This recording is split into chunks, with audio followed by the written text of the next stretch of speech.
देखो, जो मार्शलिंग होता है ना, मार्शलिंग का मतलब क्या होता है? To arrange. ठीक है, मार्शलिंग का मतलब है टू अरेंज, किसी चीज़ को अरेंज करना। एंड सिक्योरिटीज़, तो सिक्योरिटीज़ की बात हो रही है। पहले मैं इसकी एक एग्जांपल देती हूँ, इससे समझ आ जाएगा। तो फॉर एग्जांपल, एक बंदा है, ठीक है, उसके पास दो प्रॉपर्टीज़ है, उसने दोनों प्रॉपर्टीज़ जो है एक बंदे के साथ अपनी मॉर्गेज की हैं। ठीक है, एक बंदा है, उसके पास दो प्रॉपर्टीज़, दोनों उसने पहले एक बंदे को दी। फॉर एग्जांपल, एक्स और वाई, ये दो प्रॉपर्टीज़ हैं।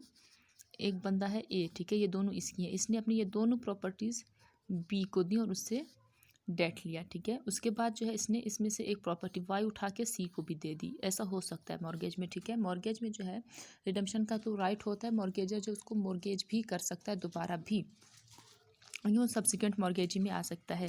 पहले उसने अपनी दो प्रॉपर्टीज़ बी को दी, अब बी वाली पहले अपनी दो प्रॉपर्टीज़ उसने बी को दी थी, एक्स और वाई दोनों, अब एक प्रॉपर्टी उठा के सी को दी। ठीक है, अब सी के पास जो है ये एक राइट है, मार्शलिंग का राइट किसके पास आएगा? सब्सिक्वेंट मॉर्गेजी के पास। सी के पास जो है ये राइट आएगा कि वो बी को बोले, ए से काम नहीं रखेगा, ए ने इसको दे दिया मॉर्गेज। ठीक है, तो सी बी को बोलेगा कि भाई आपका जितना भी इसका डेट था पहले एक्स से पूरा करो। ठीक है, उसको जो आप पूरा करो from the property that is not mortgage to me, जो मुझे नहीं मॉर्गेज हुई, आप अपना डेट उससे पूरा करो और वाई को मेरे लिए छोड़ दो।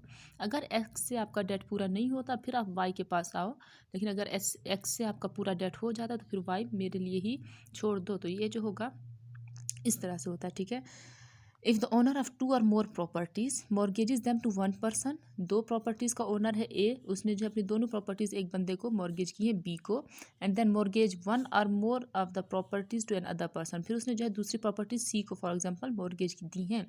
द सब्सिक्वेंट मॉर्गेजी बाद में वाला मॉर्गेजी। ठीक है, सी वाले मॉर्गेजी के पास जो है ये राइट है, in the absence of any contrary provision, वो क्या करे? To throw the first mortgagee, A को वो बी को वो बोले, सॉरी, कि आप जो अपना क्लेम है requiring him to be satisfied out of the property not mortgage to subsequent mortgagee, कि आप अपना क्लेम जो है उस प्रॉपर्टी से पूरा करो जो मुझे नहीं दी हुई। फॉर एग्जांपल, मुझे एक्स नहीं दी, एक्स फिलहाल सिर्फ आपके पास है, वाई हम दोनों के साथ है, तो आप अपना क्लेम एक्स से ही पूरा कर लो। ठीक है, so far as that property will go and keep the second property for his benefit, और सेकेंड प्रॉपर्टी मेरे बेनिफिट के लिए छोड़ दो। If the first property is sufficient to satisfy the first mortgage claim, अगर फर्स्ट प्रॉपर्टी से उसकी जो क्लेम है वो पूरा हो रहा है तो फिर वो सेकंड प्रॉपर्टी इसी की हो जाएगी। लेकिन अगर फर्स्ट प्रॉपर्टी से जो है वो उसका क्लेम पूरा नहीं हो रहा, फॉर एग्जांपल एक्स की वैल्यू जो है फर्स्ट प्रॉपर्टीज की वैल्यू है 1 लाख, ठीक है, और ये वाई की वैल्यू है 2 लाख, और ए ने जो डेट लिया बी से, ठीक है, फिर पहले इसको दी बी से, अगर उसने 3 लाख का डेट लिया हुआ है तो तीनों लाख तो इसके हो गए ना, फिर सी बेचारे को कोई हक नहीं होगा। ठीक है,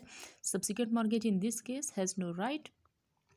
तो ये इस तरह से होगा। ठीक है, द सब्सिक्वेंट मॉर्गेज इफ़ देखिए, if the property is not sufficient to meet the prior mortgagee's claim, अगर वो सफिशिएंट नहीं है, वो 3 लाख उसका हो रहा है, बल्कि उसको अगर 4 लाख चाहिए है तो 3 लाख, इसको 1 लाख अभी और भी चाहिए, the subsequent mortgage cannot marshal और arrange the securities, subsequent mortgage जो होगा यहाँ पे ही कैन नॉट मार्शल और अरेंज द सिक्योरिटीज़। ठीक है, इसकी इलस्ट्रेशन में ये वही बात है जो यहाँ पे मैंने अभी यहाँ इस वाले एग्जाम्पल में समझा। ठीक है, इसको यहाँ से तुम पढ़ लेना। तो ये सारी चीज़ें वो, ये छोटा सा ही टॉपिक है, इसके इसी सेक्शन के अंदर से तुम इसके एसेंशियल्स निकाल दो कि मॉर्गेजी जो है वो एक बंद, मॉर्गेजी ज़्यादा होंगे, मॉर्गेजर एक होगा, प्रॉपर्टीज़ ज़्यादा होंगी, ये वो इसके एसेंशियल्स निकाल के पूरा एक 10 नंबर का क्वेश्चन ही आएगा शॉर्ट नोट के लिए, तो ये वो हो जाएगा। ठीक है, सो दिस वाज ऑल। अगर अभी भी समझ नहीं आता तो तुम पूछ लो दोबारा।